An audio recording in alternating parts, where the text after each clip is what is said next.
সরল, চিটিং বাজদের মনটা গরম।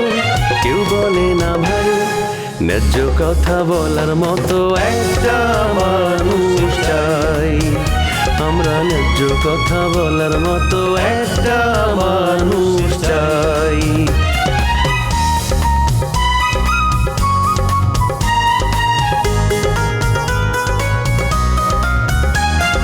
সৎ মানুষের ভাঙ্গা বাড়ি, ধান্দা বাজরা নেয় যে কাড়ি। কেমন নিয়ম ভাই, উচিত কথা বলার মতো একটা মানুষ নাই। উচিত কথা বলার মতো একটা মানুষ নাই।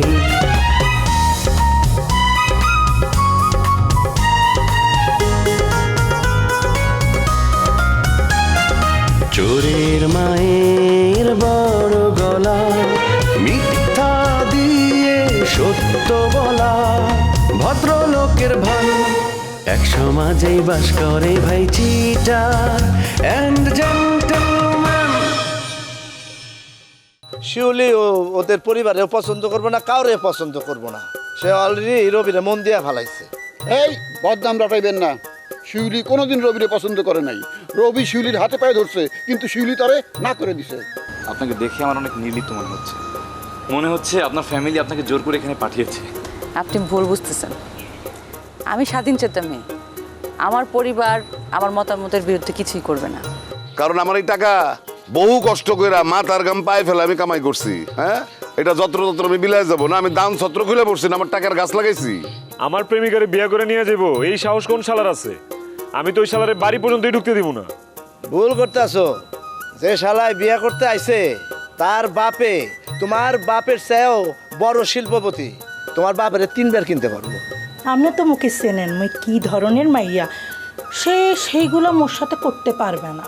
শোনো, তোমারও জানি, আমি আবার রোমিওরও ভালো করে জানি, এই জন্য বলতেছি কথাটা, বুঝছো নি? হ্যাঁ, যে কি জিনিস এটা তো আমি ভালো করেই জানি।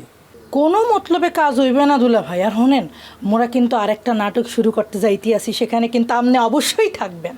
না না না, আমি তো ডিসিশন লইছি, রোমিওর লোক আমি কোনোদিন আর কাজ করতাম না।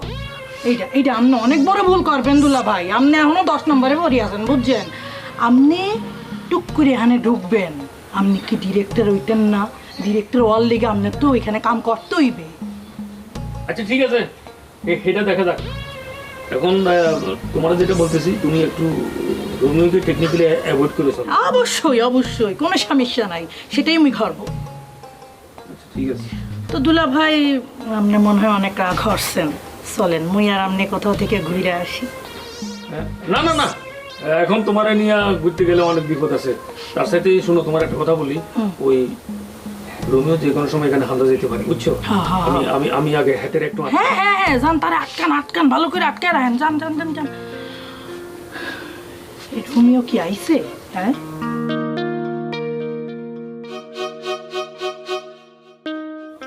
আপনি কমে দুলা ভাই তো চলে গেছে, তাড়াতাড়ি ভিক্ষা পারেন না। এদিকে আব্বা আবার তার বন্ধুর মাইয়ার সাথে আমার বিয়ে ঠিক করে রাখছে। দেখো দুলা ভাই, যে মেয়েটার আমি পছন্দ করতে পারি না, 2 চোখে দেখতে পারি না, সেই মেয়েটা নাকি আমার বিয়ে করতে হবে। কথাটা কেমন কত? তোমার বাপ হইতেছে একটা লোভী মানুষ।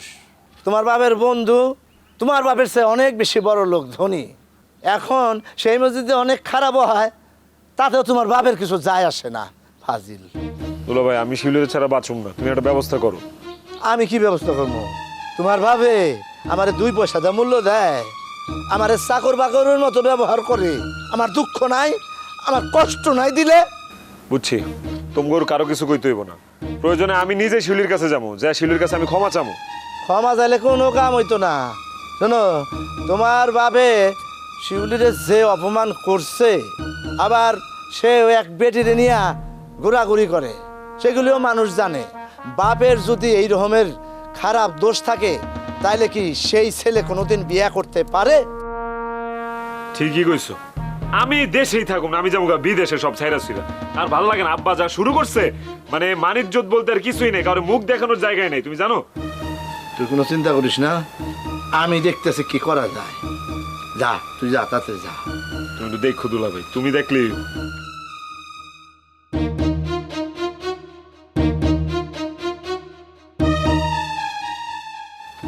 যখন বিপদে পড়ে তখন আমার সাহায্য দরকার, আর অন্য সময় আমি ফালতু ফাজিল।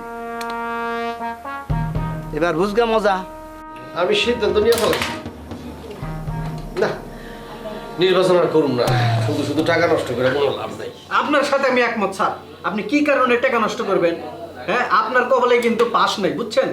আর আমি যার কাছে ভোট চেতে যাই, এই কয় কি জমির দালালের ভোট দিব না। এই সারা দুগ্ন তুই তো বিরাট ফাউল রে। কে বাইরের সাঙ্গা মন্ড তুই ভেঙে দিলি। এই বিবাহ বোটে খারাপ করে নিয়ে চাচ্ছিল না, আমি তুই জোর জোর করে বোটে খারাপ করে দিলাম। তুই ফাউল কত ঢোকে তোর মন্ড ভেঙে দিলি। আপনাদের ঘরের শত্রু বিভীষণ, হ্যাঁ, আপনি ভাইরে ভোটে করাই দিয়া আপনি টাকাটি নষ্ট করাইতেছেন। আহা বাবলু চুপ থাক, জগলু ঠিক কথাই কইছে। আসলে তো আমি ভোট চাইতে গেলে লোকজন আমার সামনে সালাম দিব, আমি যখন যাবো আমার পিছনে বলবো আমি জমির দালাল। এই জন্য আমি সিদ্ধান্ত নিয়েছি আমি নির্বাচন করব না। এ ভাই, তুমি ভোটে খারাপ হইবে না, এই কথাটা তো আগে খুলি পারতে। এখন তারে তারে জনে যায় যে ভোট তো চাই দেও, তুমি যদি অস্বীকৃতি করো যে আমি ভোটে খারাপ না, তাহলে মানুষজন কি করবো? মানুষজনের কাছে ছোট হয়ে যাবো না? না না, ছোট বিকে আমার ক্যান্ডিডেট মিতা, আমরা মিতার পিছনে কাজ করবো।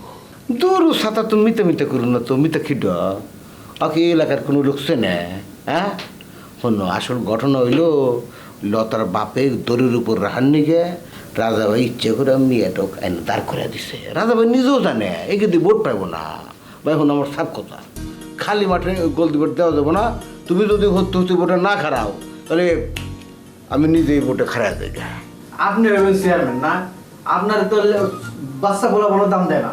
ও শামসু ভাই, তোমার এই সমস্যাটাকে মাইলে কিন্তু আড্ডি গুটে আমি খাঞ্চুর করে ফেলা দেবো। শয়তানটা সুযোগ পালে উঠতে বসতে খালি আমার কর্মর করে। আমি তোমার মুখের দিকে চাইয়া আর কোনো বিচার করি না। বাবলু উত্তেজিত হইস না, উল্টাপাল্টা কথা করিস না।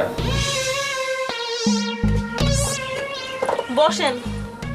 বসতেই তো আইছি, কি করে খুশি এই জিব্বাটা কাটতেছি। আটকাইতো না আবার। পারুল আছো কেমন? আমি গরিব মানুষ, আসি কোনো মতে খাইয়া পড়ে। তুমি গরিব মানুষ, এটা কি কইল? এটা আমার বিশ্বাস করতে হইব? তোমার দোকানে মানুষ থই থই করে, বেচা সারতে পারো না, আর তুমি কিন্তু গরিব। বিনা পুঁজিতে ব্যবসা, গ্যাস বিল নাই, পানি বিল নাই, বিদ্যুৎ বিল নাই। পানি গরম করো, তার মধ্যে একটু বাত্তি মাইরা দাও, দুধ চিনি তো আছেই, তারপর ওটা গোটা দাও, চা হয়ে গেল। সেই চা প্রতি কাপ বেচো 15 টাকা, 5 টাকা খরচ, 10 টাকা লাভ। টাকা রাখো কই? হ্যাঁ, এত লাভের টাকা রাখো কই? আপনার হিসাব শুনে না খুব মজা পাইলাম। কেন?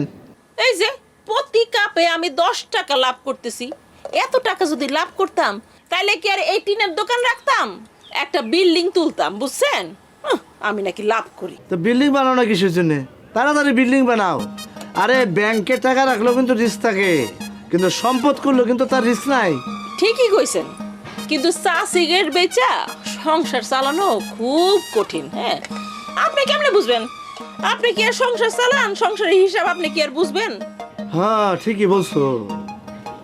আমার সংসার না, বউ থাকে আকাশে, আমি থাকি পাতালে। এই জন্য তো মানুষ চরিত্রহীন হয়, নিজের বউ চায়া অন্যের বউরে সুন্দরী মনে হয়। বুঝতে পারছি।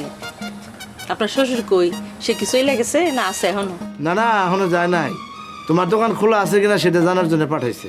আপনার জামাই শ্বশুর দুজন বন্ধুর মতো একেবারে ঘুরে বেড়ান, দেখতে খুব ভালো লাগে। বন্ধুর মতন না, আমরা তো বন্ধুই, একসাথে সিগারেট খাই।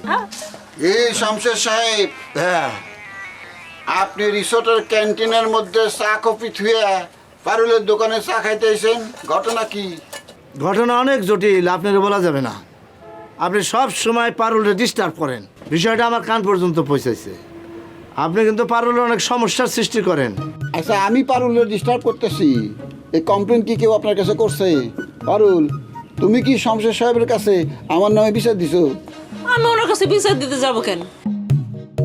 উনি নিজেই বিষয়টা নিজের কান্দে নিছে, আজ এটা আমার নামে আসছে। আজকে আমার ছোটবেলার বান্ধবী মিতা সাথে দেখা হয়েছে, কথা হয়েছে। স্যার, আপনার ছোটবেলার বান্ধবী কি বিয়ে হয়েছে? না, এখনো বিয়ে হয় না রে, তবে অল্প দিনের মধ্যে বিয়েটি হবে আর কি, পাত্রপত্র দেখতেছে। ভালো ছেলে তো চোখের সামনেই আছে। বাবুল ভাই, আপনি একটা প্রস্তাব নিয়ে যান বড় ভাইয়ের জন্য। আমি পারবো না। মিস মিতা হইতেছে প্রাক্তন উপজেলা চেয়ারম্যানের মেয়ে। কত নয় অর্থ না হঠাৎ করে বিয়ের প্রস্তাব দিয়ে মার খামো, বাইরে নিয়ে আমি মার তো খেতে পারবো না। আমার জন্য তোদের কিছুই করতে হবে না, আমি নিজের বিয়ে আমি নিজেই করব। বাবুল ভাই, আপনার বড় ভাই তো আপনার কথায় কষ্ট পাইল। উনি ভাবছিল যে আপনি প্রস্তাবটা নিয়ে যাবেন, আশা করছিল আর কি। এই চাকরা, আমার কথা তুই বোঝোস না। আমি বাইরের জন্য প্রস্তাব দিয়ে মার খেয়ে পারবো না, বোঝোস না কি? আমি নিজে বিয়ে করবার পারতেছি না। এখন যদি এই নারী গঠিত বিষয় প্রস্তাব নিয়ে কোনো জায়গায় মায়ের মুখ খেয়ে আসি, আমার একটা জীবনে কোনদিন বিয়ে হবো? আরে বাবা, আমি বললাম তো আমার জন্য তোদের কিছুই করতে হবে না, আমি নিজের ব্যবস্থা নিজেই করব। ঠিক আছে? তাহলে তো এক কথায় সমস্যার সমাধান হয়ে গেল। বাবুল ভাই, আপনার আর কিল ঘুতে খাওয়ার কোনোই চিন্তা নেই, বুঝছেন? তুই না করে থাক, শুধু পানি খেলে চাঞ্চল করিস না। শোনেন, সামসামি হইতেছে কি একটা আর্ট, সবাই পারে না। কি কোন স্যার? আর এই গুণটা আমার খুব ভালো লাগে। Thank you sir. বাংলাদেশের প্রেক্ষিতে তেল দেওয়া, চামচামি করা বিশাল ব্যাপার। বড় বড় নেতারা, বড় বড় পদে যারা আছে, এদের পদোন্নতি, এদের উন্নতি, এদের ঐশ্বর্য এবং এদের সব কিছুর মূলে তেল মানে চামচামি আছে। এই রমজান ভাই, আপনি এখন যান তো, যান। এখন শমশের সাহেবের শ্বশুর আমার দোকানে চা পান করতে আসবে, আমার এখন মগ টক সব ধুইয়া পরিষ্কার করা লাগবে। আপনি যান তো, যান। জান না জান, আমার শ্বশুর সবার সামনে চা খাবে না, সেই জন্য আমি আইসা লোকজন ভাগাই দিচ্ছি। তিনি 1 কাপ চা খাবেন, 500 টাকা দিবেন। আমি চা না খায়া পারুল রে 1000 টাকা দিমু। এখন আপনার এখান থেকে যান, রাখেন। হাবলুরে যায় কোন চা বানাইতে? এখানে কি মিয়া পারুলের এখানে কি হাবলু আছে না? রমজান ভাই, জামান সাহেব যদি আমার দোকানে চা খাইতে আসে, এতে তো আমার সম্মান বাড়বো, আমার দোকানের ইজ্জত বাড়বো। কি বলে, এটা বিশাল ব্যাপার। একদম ভুল কথা কইলা। জামান সাহেব তোমার দোকানে চা খাইতে এলে তোমার দোকানের ইজ্জত কমবো। হে লোকের নজর খারাপ, হে তোমার দোকানে চা খাইতে আইব না, হে তোমারে দেখতে আইব। বুঝো কিছু? পারুল, এই ফালতু লোক আমার শ্বশুর অপমান করব, আমি যাই বলতেছি উনি আসবে না। এই রমজান হইতেছে ফাউল লোক, এই এলাকার সবাই জানে। আমি খারাপ লোক আর আপনি ভালো লোক না? খালি এলাকার থেকে বাইরে পাবলিক পিটায় হাত পা ভাঙিয়ে দিব। আমি 1 মিনিট এনে থাকবো না। এই লোক মানি লোকের মান দিতে পারে না। এই যে যাইতেছি ফাজিল লোক। দিলেন তো আমার ব্যবসার 12টা বাজায় দিলেন। হ্যাঁ, একটা কাস্টমার ভাগায় দিলেন পুরা। খুব তো কইছিলেন 1000 টাকা দিয়ে 1 কাপ চা খাবো, দেন 1000 টাকা দেন। এই রমজান এক জবানের লোক। আইসে এক জবানের লোক। যদি কইতাম 1 লাখ টাকা, অহন গুনে 1 লাখ টাকা দিতাম। 1000 কইছি, 1000 নাও। 1000ই দিতে পারো না? এই 1000 আমারই চিনো না, আমারই চিনো না। দুইটা 500 টাকার নোট, 1000 টাকা দিয়ে 1 কাপ চা? অবশ্যই। দাঁড়ান, আমি আপনার একদম কাঁচা পাত্তে দিয়া স্পেশালি দুধ চিনি গরম করে চা বানায় খাইতেছি। দাঁড়ান, 1000 টাকার চা। আমারে খালি কও আই লাভ ইউ, 1 লাখ টাকা দিয়ে চা খাবো। বল, ছোট ভাই বল, কথা খালি I love you, I love you. কেমনে চা বানাবো? এত মজা কেমনে হয় গো? সব কিছু দেখানো যায় না।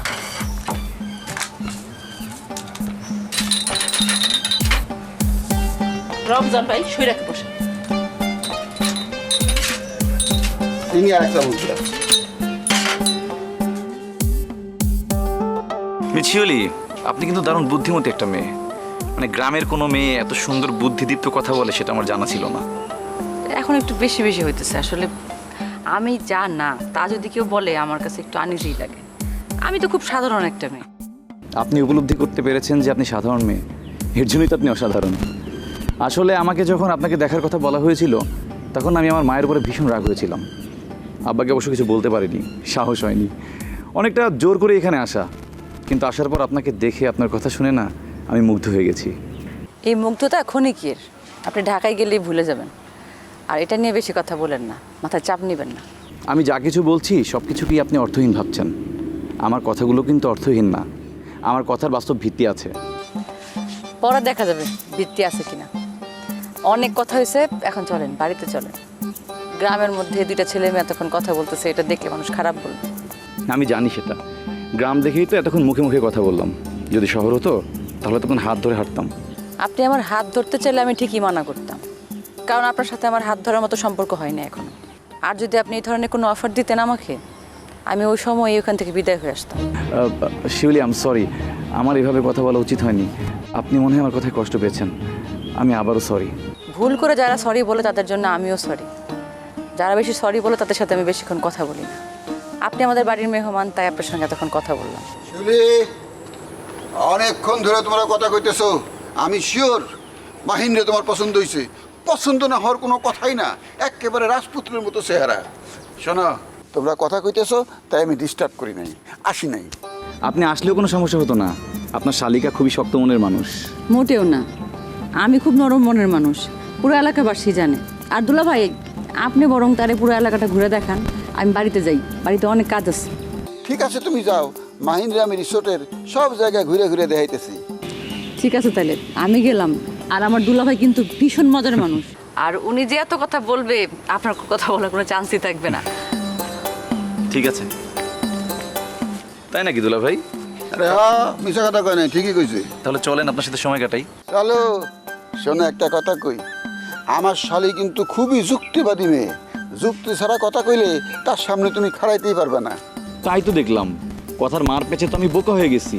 গ্রাম দেশে যে এত ইন্টেলিজেন্ট মেয়ে আছে এটা আমি ভাবতেই পারি নাই। শোনো, তুমি যে খুব বড় লোক এইটা কিন্তু তারে বুঝাইতে যাইও না, বুঝবারও দিবা না। সে যদি বোঝে তুমি অনেক বড় লোক ভাব দেখাইতেছো, তাহলে কিন্তু সমস্যা আছে, সে বিয়েতে রাজি হইব না। তার পছন্দ হইতেছে মধ্যবিত্ত ছেলে, সমানে সমান, কোনো মাতবরি করতে পারবো না। আমি বড় লোকের ছেলে, এই কথা তো জীবনে বলি নাই, আর বলবো না। আরে দূর, এইটা কোনো বিষয় না, বড় লোক ছোট লোক বিষয় না। বিষয় হইতেছে তুমি ভালো মানুষ কিনা। আমি তো দেখতেছি তুমি ভালো মানুষ, কোনো চিন্তা নাই। চলো চলেন।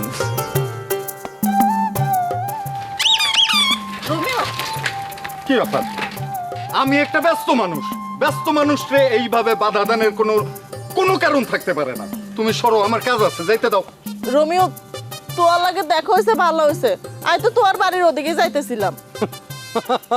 চাপাবাজির আর জায়গা পাও না না, তুমি আমার বাড়ির দিকে যাইতেছিলা, এইটা আমারে বিশ্বাস করতে কও। এখন বিশ্বাস না করে আর কোনো উপায় নাই, কারণ আই তো আনলগে আর মিথ্যা কথা কইতে হাইতাম না। তোর লাগে বহুত মিথ্যা কথা কইছি, বহুত ফাইজলামি করছি, অহন আর এই ফাইজলামির দিন শেষ। আই অনেক ভুল করছি রোমিও, আই বুঝতে যাচ্ছি। আই হেটালাই তোমার কাছে ক্ষমা চাইতে যাইতেছিলাম। ক্ষমা চাইলেই তো আর ক্ষমা করা যায় না, কারণ তুমি আমার জীবনের যে পরিমাণে ক্ষতি করছো, কেউ আমার জীবনে এত বড় ক্ষতি করতে পারে নাই। আমার জীবনটারে পুরা তেজপাতা বানায় ফেলছো, আমার জীবনটারে সিল্লা কাইটা পুরা লবণ লাগায় দিছো। আমি তো জীবনেও তোমারে ক্ষমা করতে পারবো না, আমি তোমারে হাতে নাতে কিছু করব না, কিন্তু আমি এই মন থেকে অভিশাপ দিব তুমি যাতে জইলা পুইরা সরকার হয়ে যাও। তুমি নাফিজা, তুমি আমার এই উজ্জ্বল সম্ভাবনার যে স্বপ্ন ছিল, সেই স্বপ্ন ভাঙ্গা চুইরা গুড়া গুড়া কইরা দিছো। এই কথা কইলে তো আইও কইতে হারি, তুইও তো আরে কম কষ্ট দাও নাই। তুই আরে রাখি আবার হারু লাফার লাগে হেম করছো, আর কত মায়া লাগে হেম করছো। এটার লাই তো আই তো আরে কিছুই কই নাই, আর কইতেও চাই না। এখন এইসব কথা কই লাভ নাই, আর আই তো আর এইসব অভিশাপ টভিশাপ দিতে চাই না, কারণ আই তো আরে ভালোবাসতাম। ভালোবাসতা তার মানে এখন আর ভালোবাসো না? হাহ, কি অপূর্ব! কিন্তু আমি এই রোমিও লাইফ টাইম ভালোবাসি, মানে যারে যখন ভালোবাসি আজীবনের জন্য ভালোবাসি। এখন তোমারে আমি ভালোবাসছিলাম যেহেতু, আমি বাঁচি বা মরি তোমারে সারা জীবন ভালোবাসাই যাব। তোমার এই ভালোবাসা আর কোনো কামে আইতো না। আর 15 দিনের মধ্যে বিয়ে হয়ে যাব, আমি কানাডা চলে যাইও। আর একে হলো লাগে বিয়া ঠিক হয়েছে, হ্যাঁ তো নেয়ারে ভিসা করতে দিছে। 15 দিনের মধ্যে বিয়ে হয়ে যাব, তার হরে দিয়ে আমি চলে যাইও। ফ্লপ ফ্লপ মানে হলো, ধরো একই গল্প যদি বারে বারে সিনেমা বানাও সেটা চলবো, ফ্লপ হইব। তুমি এই গল্প কতবার দিছো কও? কানাডায় যাইতেছো, কানাডায় যাইতেছো, শুনতে শুনতে তো আমি বিরক্ত, আমার মুখস্থ হয়ে গেছে। চাপাবাজি বাদ দাও, নতুন গল্প নিয়ে শুরু করো আবার। আই জানতাম তোরে আই এই কথা কইলে তুই যে একে আসবা, আর কথা একটু বিশ্বাস করবে না। কিন্তু রোমিও সত্যি কথা কইতেছি, আই এতদিন যা কইছে ব্যাগ মিসা ব্যাগ ফাইজলামি, কিন্তু অনাই যেটা কইতেছে এটা একদম হাসা কথা। 15 দিন পরে তুই আর তোর নাফিজারে এলাকায় রাস্তাঘাটে আর দেখবে না। আই কানাডা চলে যাইও অন যদি তুই আর কথা বিশ্বাস না করো আর কিছু বলার নাই। আই নাফিজা, আই তুমি এটা কি কইতাছো? আমারে ভালোবাসলে তুমি অন্য একটা রাত ধইরা বিদেশে যাও কেমনে? রোমিও অহন আর এই কান্দা কাটিতে কোনো কাম হইতো না।